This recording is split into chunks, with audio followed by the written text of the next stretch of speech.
Chapter 16, Caring for Patients with Hematologic Disorders. Chapter Objectives. Clinical Objectives.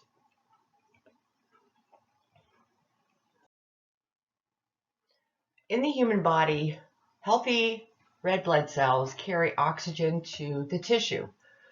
A balance is maintained between production of new red blood cells and the disposal of worn out red blood cells. Anemia actually occurs when something interferes with the balance or the maturing of the cells. Anemia is a state in which there is insufficient numbers of functioning red blood cells or a lack of hemoglobin to meet the demands for oxygen. Anemia is not a disease. It is a symptom of a disease or a pathologic process. Anemia can either be chronic or it can be acute. Things that one might notice is if a patient had gastric bypass surgery or a gastrectomy, there is a risk of pernicious anemia because there will be a diminished availability of the intrinsic factor. So as a nurse, we know that we need to watch for pernicious anemia in these patients. Patients who take medications over a long period of time that may suppress gastric acid secretion. Proton pump inhibitors would be an example. They need to be watched for signs of pernicious anemia. Supplementing with vitamin B12 injections or sublingual may help to avoid this issue. Nutritional anemia is where there's an inadequate intake of proteins, folic acid, and iron. There's anemia that results from bone marrow suppression caused by toxic substances. And then there is megaloblastic or pernicious anemia, where there is malabsorption of nutrients that are necessary, like vitamin B12. There is end-stage renal disease where erythropoietin is not produced by the kidney, so red blood cell functioning is not stimulated. And there's hemolytic anemia, which can be due to genetic defects that affect the cell structure, and this would cause the cells to disintegrate rapidly. Thalassemia and sickle cell disease are inherited diseases, where others are acquired when erythrocytes are exposed to a poisonous agent. Iron deficiency anemia occurs when total body iron is insufficient and the production of red blood cells or erythropoiesis is diminished. The lack of iron will impede the formation of hemoglobin. Megaloblastic anemia or pernicious anemia is an autoimmune disorder. The intrinsic factor is missing from gastric juices, and vitamin B12 cannot be absorbed without this factor. Vitamin B12 acts like a coenzyme in conjunction with folate metabolism, and it is needed for iron and proteins to manufacture the red blood cells. The result of missing the intrinsic factor is that red blood cell production is diminished, and those red blood cells that are produced are probably abnormal in their structure and their function. To treat this condition, vitamin B12 will be given, and any folic acid deficiency would be corrected. Hemolytic anemia is associated with excessive destruction of red blood cells. However, it is quite rare. When red blood cells are not normal, they break up easily and are destroyed by the body more quickly than normal red blood cells. The red blood cell destruction causes the anemia. Oxygen transport depends on the number as well as the condition of all the red blood cells. as well as the amount of hemoglobin that each cell contains. Signs and symptoms of various anemias from causes due to other factors besides rapid bleeding will depend on whether the anemia is categorized as mild, moderate, or severe. Tachypnea and tachycardia may develop with severe anemia due to the decreased ability of the blood to transport oxygen to the vital tissues. To assist in diagnosing for anemia, a peripheral smear, which is a microscopic look at red blood cells on a slide, will provide information about the cell's abnormalities. They'll look at the size, the shape, and the color of the erythrocytes that are in the patient's blood. The complete blood cell count, or CBC, with a differential cell count, these are used to diagnose the presence of anemia. So the CBC looks at red cells, the differential cell count looks at the white blood cells. Maintaining the quantity of hemoglobin determines whether the cells will have sufficient amounts of hemoglobin to carry the oxygen necessary to sustain the tissues in the body. A hemoglobin that is less than 12 in women and 13 in men will define anemia. When looking at anemia, the treatment will depend on correcting the underlying problem and then building up replacement blood cells. Anemia that is caused by inadequate iron, folic acid, or protein can be managed with oral iron supplements, vitamins, and diet adjustment. If the anemia is severe enough, blood transfusions or intravenous iron may be administered. Megaloblastic anemia is treated through regular administration of injectable vitamin B12. It can also be given orally, sublingually, or intranasally. Because of the deficiency of the intrinsic factor, this prevents the absorption of vitamin B12 from food. It also will inhibit the gastric absorption of the medication. So that makes the sublingual route results in more of the drug being absorbed rapidly. There must be an adequate folic acid in the diet or through a supplement. Aplastic anemia is considered a rare disorder. The toxic effects of some substances may be responsible for aplastic anemia, like benzene,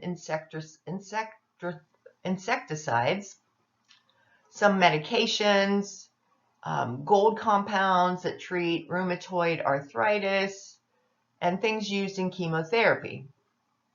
As a nurse, we need to promote public education about dangerous toxic agents.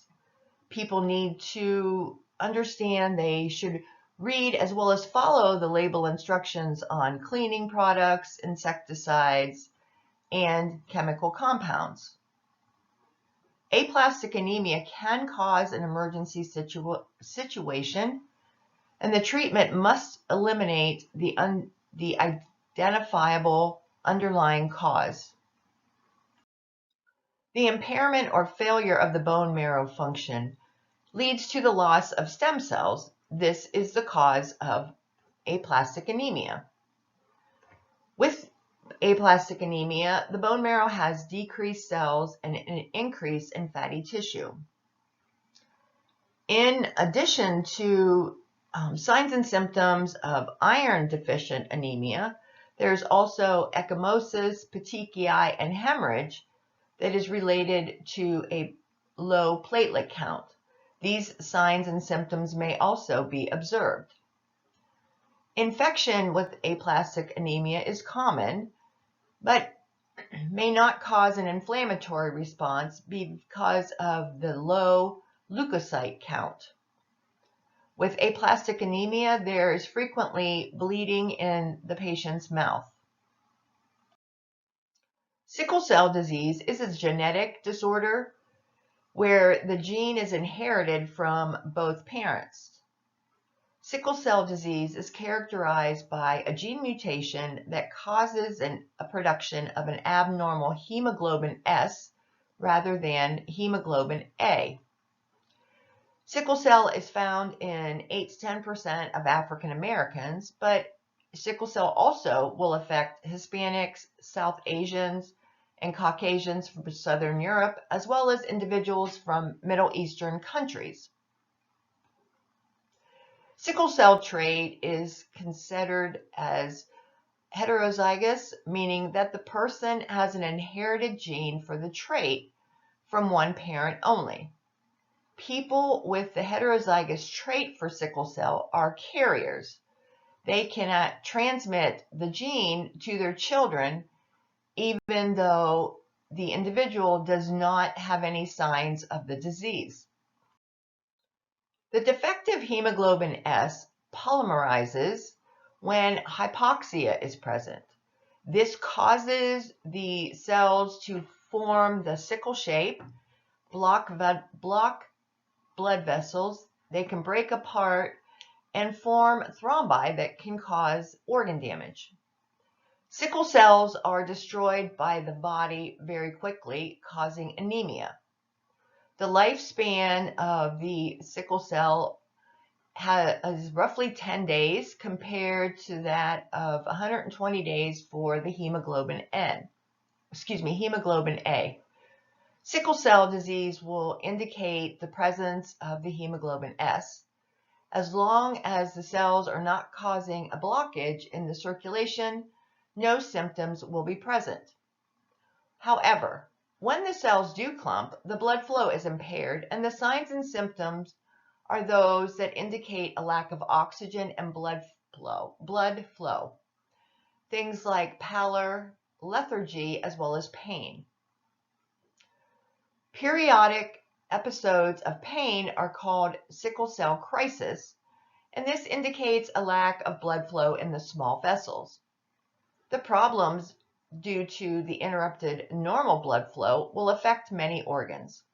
There will be painful swelling of the hands and feet related to the bone infarction from the sickle cells, known as hand and foot syndrome. After the sickle cell crisis, routine signs of typical anemia occur because the abnormally shaped cells are fragile, they break easily, and then are destroyed. The red blood cell and the hemoglobin counts can drop very rapidly during a sickle cell crisis. Treatment for sickle cell is focused on preventing the sickle cell crisis and managing symptoms if the crisis occurs. Patients need to be taking folic acid regularly and eating a diet with adequate protein to help build red blood cells. Infection needs to be prevented, and the patient should receive all the recommended immunizations against influenza, hepatitis, pneumonia, tetanus, and other diseases. Adequate intake of fluid is important daily to keep the blood as fluid as possible. Alcohol and recreational drugs are to be avoided because they can cause complications. If the individual becomes ill, they need to call their physician. The medication hydroxyurea has been found to reduce the frequency of the sickle cell episodes. Patients taking this medication have shown a decrease in their number of hospitalizations, painful episodes, acute chest syndrome, and the mortality rate. If a sickle cell crisis occurs, the patient may be treated at home with bed rest, adequate fluids, and analgesic. Pain control is what is vital during a sickle cell crisis. Narcotic analgesia with morphine is administered on a continuous basis, usually by a PCA pump. If the patient's hemoglobin drops considerably or their condition deteriorates, they are then going to be hospitalized, provided oxygen and IV fluids, and transfused with packed red cells. An attempt will be made to mobilize the sickled cells and to prevent damage to the major organs. If infection occurs, it will be treated with appropriate antibiotics. Nursing care for these individuals looks at relieving the symptoms from the complications of sickle cell and minimizing any organ damage. Nursing individuals teach their patients to avoid high altitudes, vigorous exercise, as well as iced liquids. We do, however, advise our patients to drink an adequate amount of fluids every day, which would be 2,000 to 4,000 milliliters of fluids. Refrain from smoking, and if they get an infection, to seek treatment.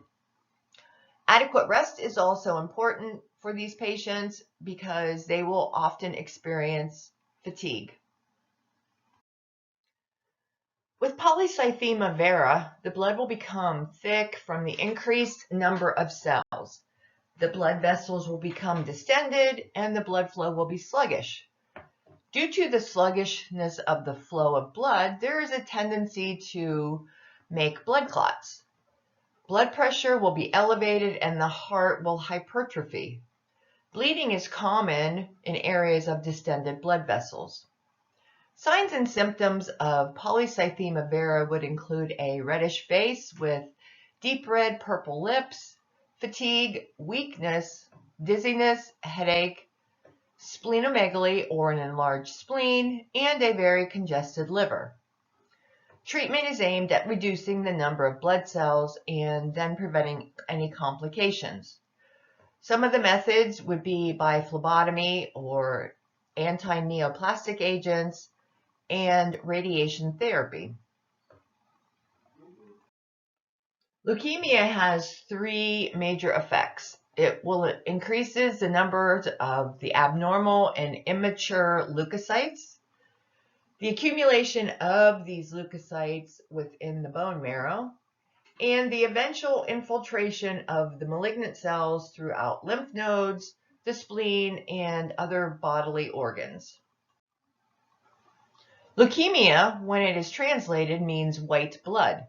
Since the disease is a cancer of the bone marrow, which produces white blood cells, that's why it's named.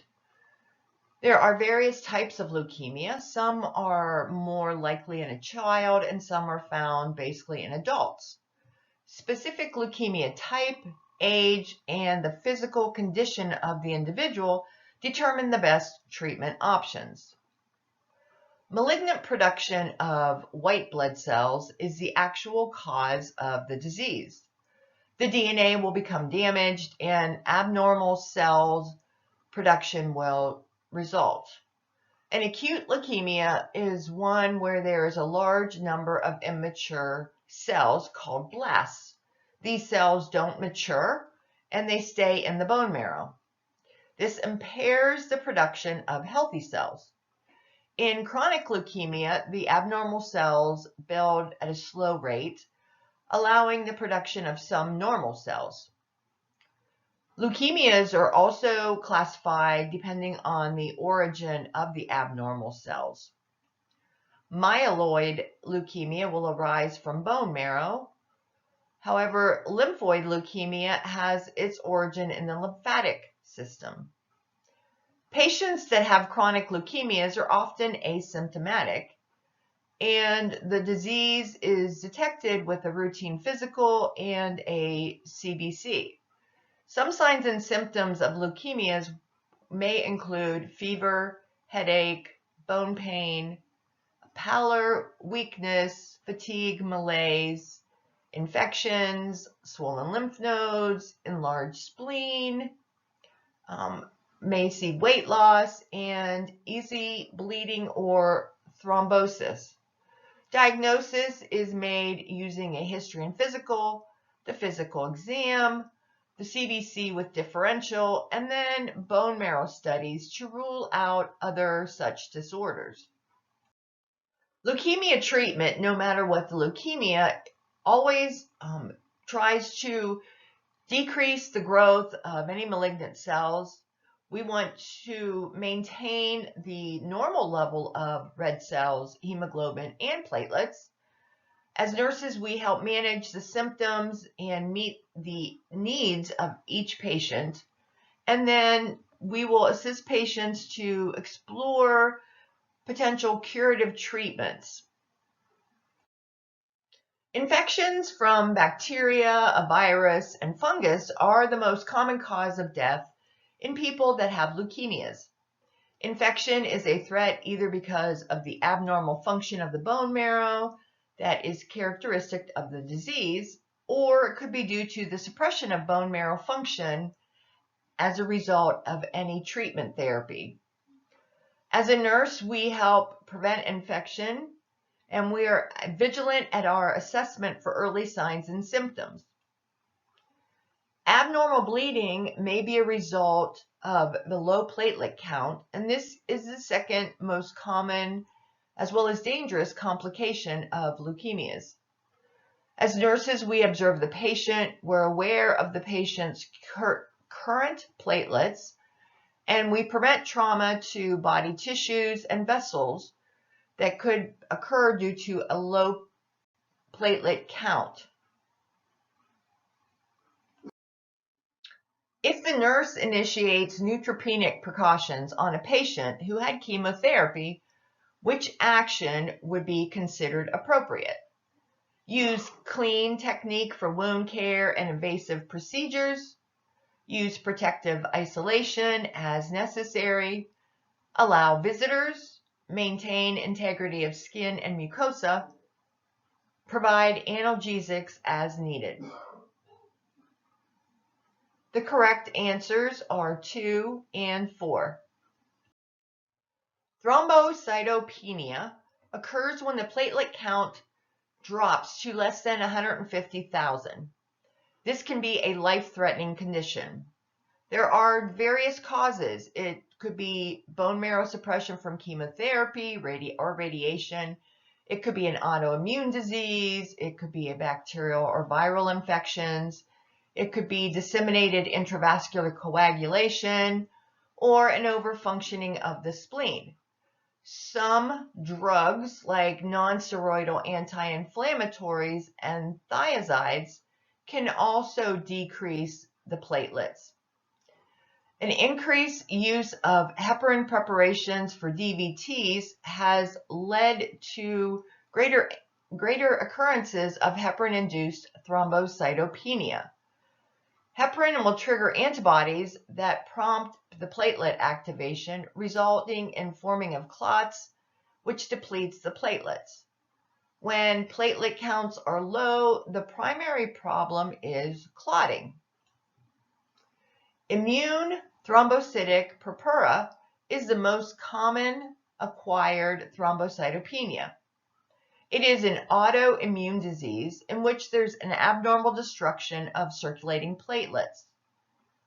In the immune thrombocytopenic purpura, platelets are covered with antibodies.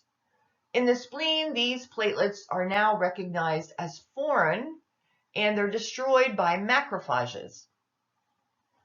The disorder commonly occurs in women between 20 to 40 years old, and the chronic form has a gradual onset with transient remissions.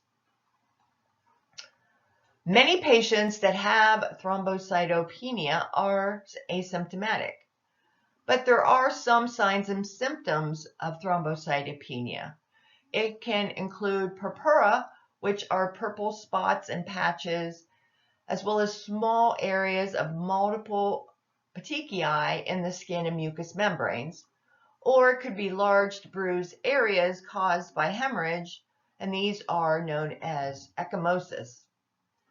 Bleeding can occur in any part of the body, and hemorrhage is the major concern. Some patients will recover spontaneously. Otherwise, corticosteroids are administered to reduce the destruction of platelets, and IV immunoglobulin, or for some patients, IV RHO immunoglobulin will be administered. A splenectomy usually results in lifelong remission.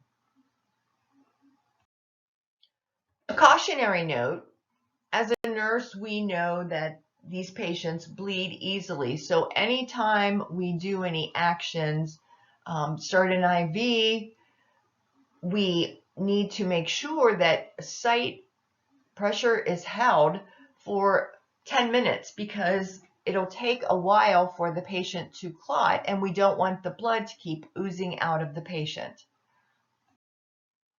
Multiple myeloma is a disease in which neoplastic plasma cells infiltrate into the bone marrow and destroy the bone.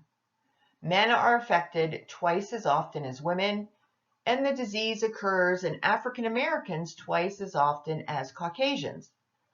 The disease usually occurs after 40 years of age, and the average age of diagnosis is about 65. In multiple myeloma, abnormal plasma cells multiply out of control in the bone marrow.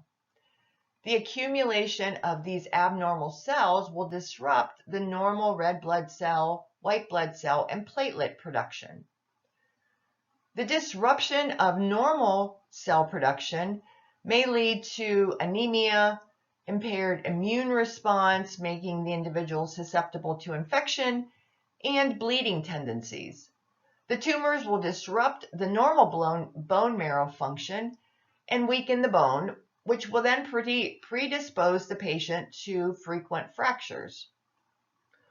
Multiple myeloma is diagnosed by a combination of X-rays, bone marrow biopsies, as well as blood and urine tests.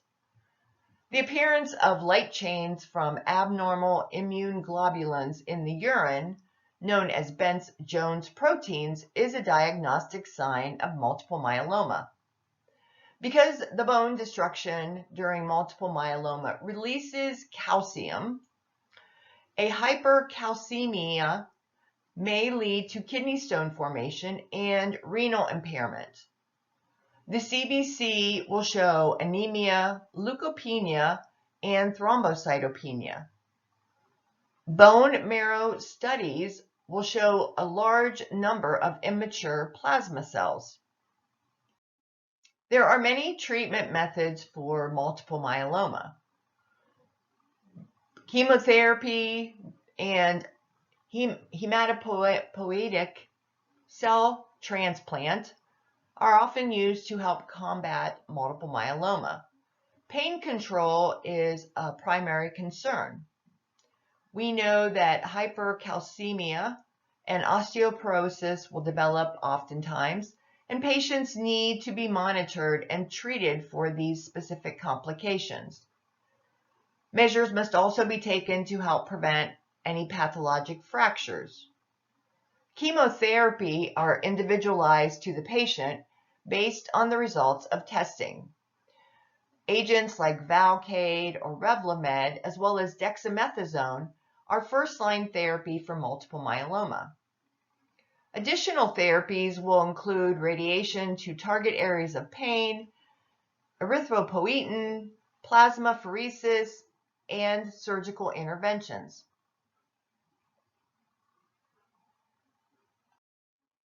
In multiple myeloma, the nurse helps provide supportive care for the complications and the treatment. We encourage an adequate hydration with an intake of 3 to 5 liters of fluid, which would be 3,000 to 5,000 liters of fluid a day, to help minimize any problems from hypercalcemia. This is a priority for nursing. The average fluid intake is 2,000 to 4,000 milliliters. Pain assessment and management are crucial to the quality of life for the patient. Acetaminophen and some NSAIDs are used along with narcotic analgesics. Care should be taken when moving this patient due to the potential for fractures. Psychosocial care is essential because the disease has remissions and exacerbations and eventually is fatal.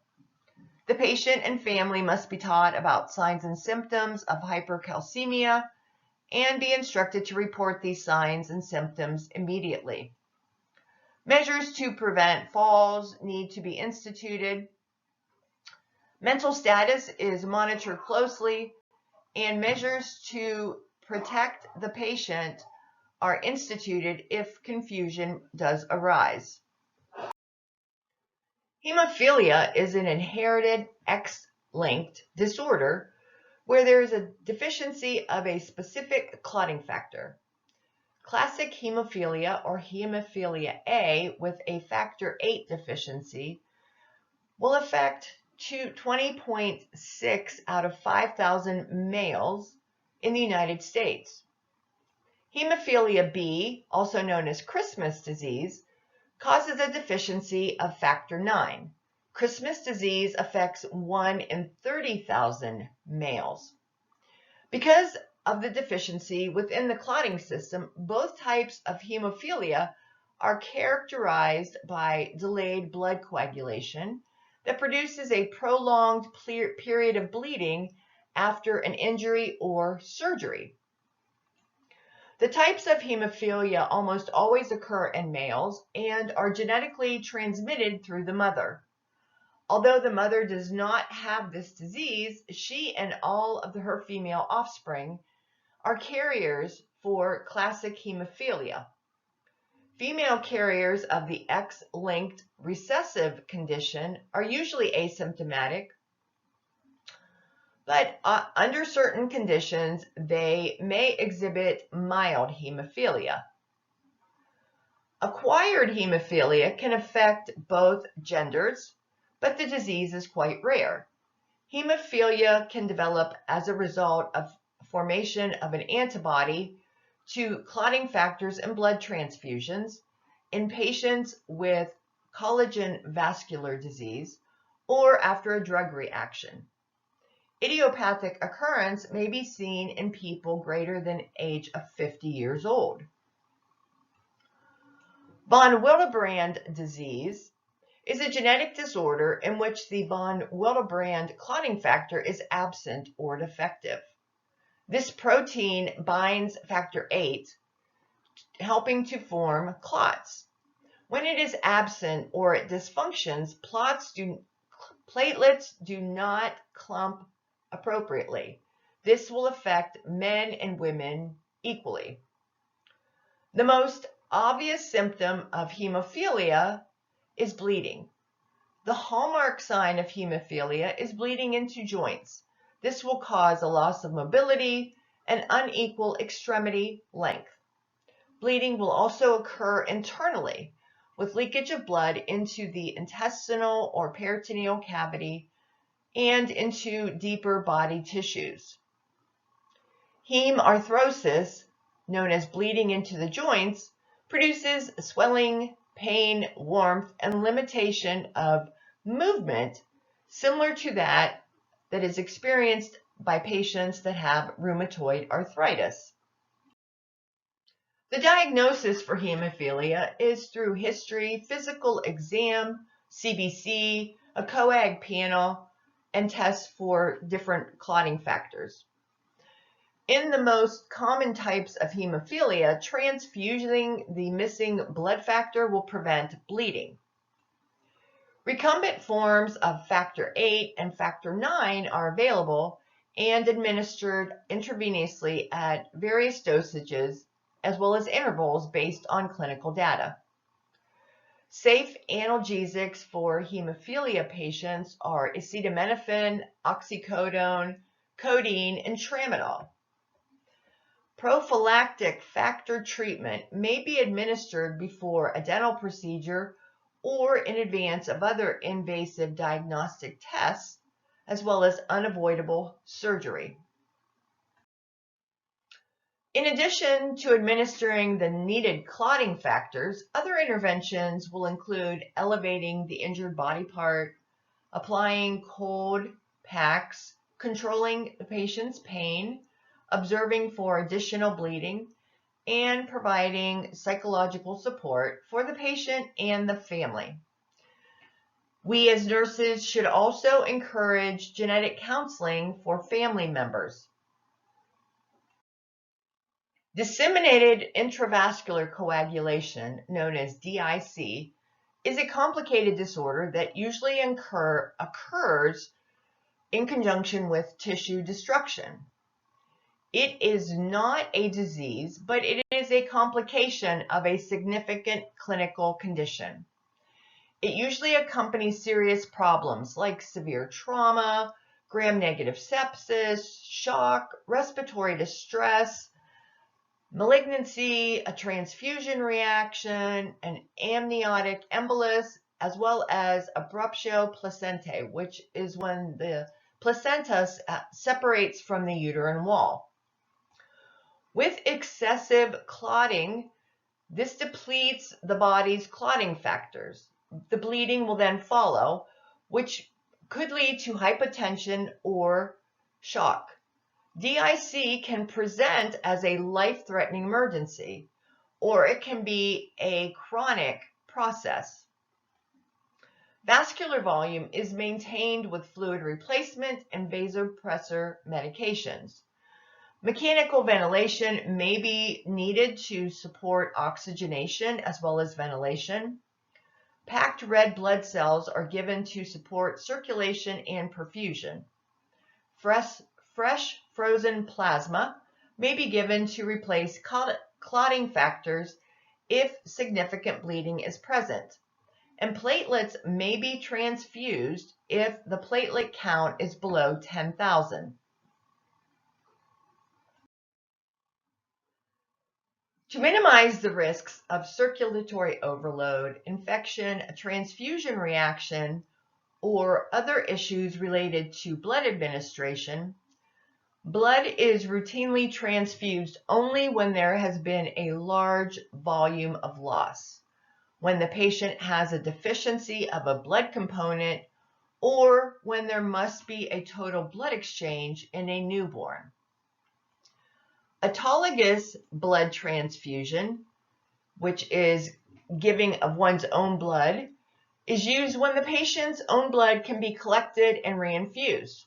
The blood is collected either during or after surgery, or blood is donated by the patient prior to surgery for later use. The patient must have a signed consent form to receive a blood transfusion. If the patient is unable to sign and the condition is life-threatening and there is no family member available, the healthcare provider can make that decision to transfuse the patient.